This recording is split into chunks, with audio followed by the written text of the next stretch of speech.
Más información aquí en de 6 a 9 y esta mañana nos acompaña el presidente del Consejo de Ministros, Javier Velázquez Quesquén, que acaba de cumplir un año ya en su gestión en la presidencia del Consejo de Ministros, así que vamos a hablar con él sobre, obviamente, este año, pero además sobre temas de coyuntura, ¿no? Que están ahí bastante pendientes, además. Sí, gracias por estar con nosotros, gracias por haber accedido a esta nueva invitación en de 6 a 9. Sí, pues ha cumplido un año en la jefatura del gabinete, es una responsabilidad complicada.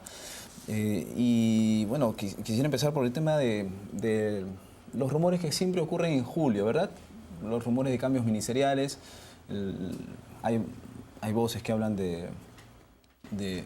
bueno, ya se descartaron la renuncia de la ministra de Economía, ¿no? Para dar rienda suelta, digamos, lo que será una campaña presidencial que ya lo está evaluando. En general, ¿qué cambios se podrían dar? En virtud también de hay quienes piden la renuncia de algunos ministros, ¿no?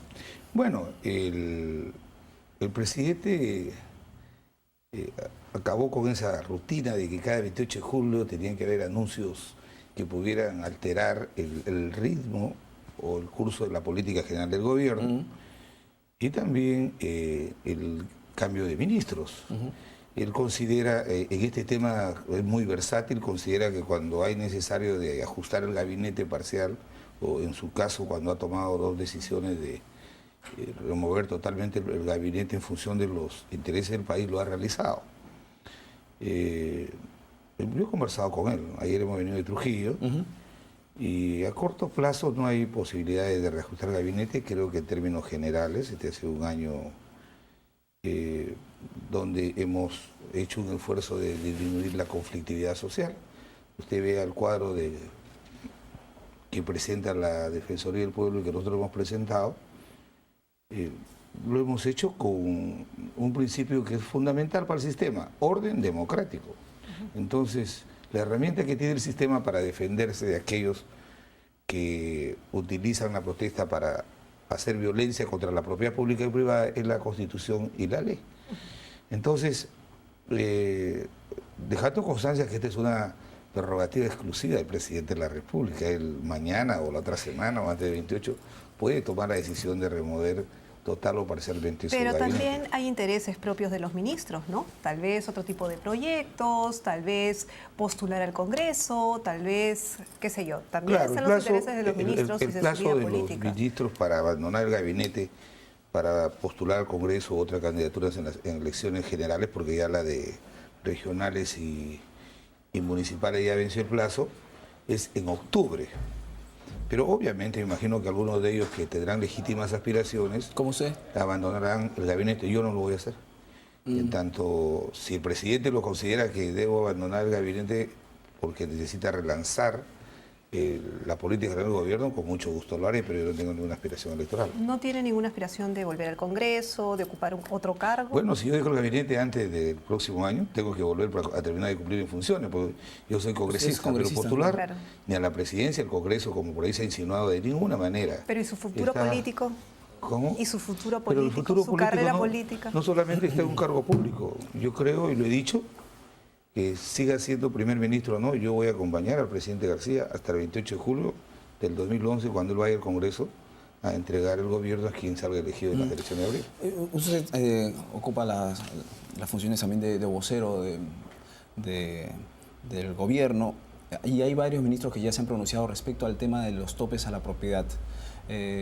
¿Usted está de acuerdo o en contra? Algunos ministros, varios, la verdad, ya han dicho de que esa medida no debe darse.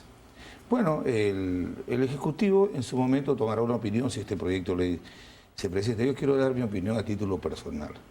El concepto de latifundio de la década de los 70 es absolutamente diferente al concepto que hoy día se puede tener de aquellos que tienen grandes extensiones de tierra.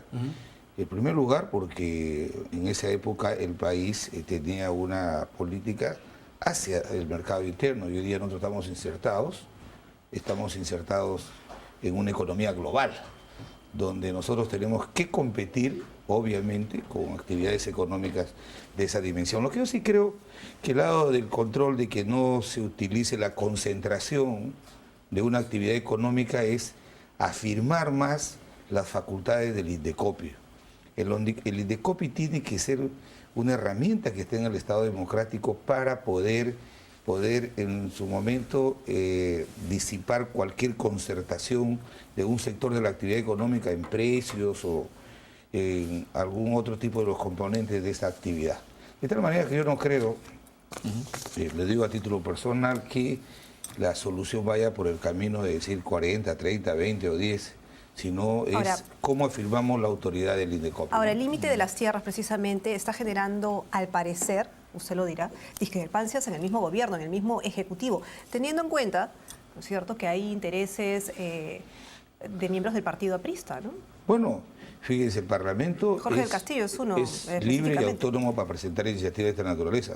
Yo he escuchado los argumentos de Jorge del Castillo y no dejan de tener razón. Ahora, yo tengo una opinión, obviamente, que creo que esa no es la única salida para, por ejemplo, evitar que una concentración de una actividad, como en el caso, por ejemplo, específicamente el azúcar, el tema vaya por limitar la cantidad de extensiones de tierras que se siembran de caña. Sino, repito, INDECOPI hay que seguir afirmando más sus competencias, porque de acuerdo a la Constitución lo que debemos castigar es el uso abusivo de la posición dominante que una empresa tiene en una actividad del mercado, ¿no? ¿Y cómo así? Porque, bueno, a través de la ley del consumidor, que todavía está en debate, ¿cómo así lo harían? Oiga, hace poco hemos hablado con INDECOPI de Sidermin, que en unos minutos creo que va a estar aquí el jefe de Sidermin. Entonces, el tema de la concertación de precios. Por ejemplo, se habla que se está concentrando precios, por ejemplo, en los medicamentos, y yo creo que tiene que haber una actitud más proactiva del sector, por ejemplo, para inducir más la utilización de los genéricos. En segundo lugar, en el tema del azúcar, obviamente que INDECOPI tiene que cumplir ahí un rol muy importante, y han habido sanciones a determinadas empresas que actúan en un sector y que concertan precios para afectar al consumidor, ¿no? ¿Le falta fuerza INDECOPI, según usted? No, fuerza no, lo que hay que darle ¿Autoridad? es mayor competencias legales. Y con ello INDECOPI viene haciendo un buen trabajo. Lo que hay que hacer, más herramientas que les permita ser más oportuno, pero más severo en las sanciones que apliquen a aquellos que concertan precios. Acabo de hablar con el jefe de Sidermin, por ejemplo, en el caso de esta minera caudalosa chica, por ejemplo, sí, que ha generado grave perjuicio al medio ambiente. Un juez ha suspendido la actividad, pero ¿dónde está el regulador para aplicar una drástica sanción? Porque está en juego la legitimidad que tiene todo este proceso que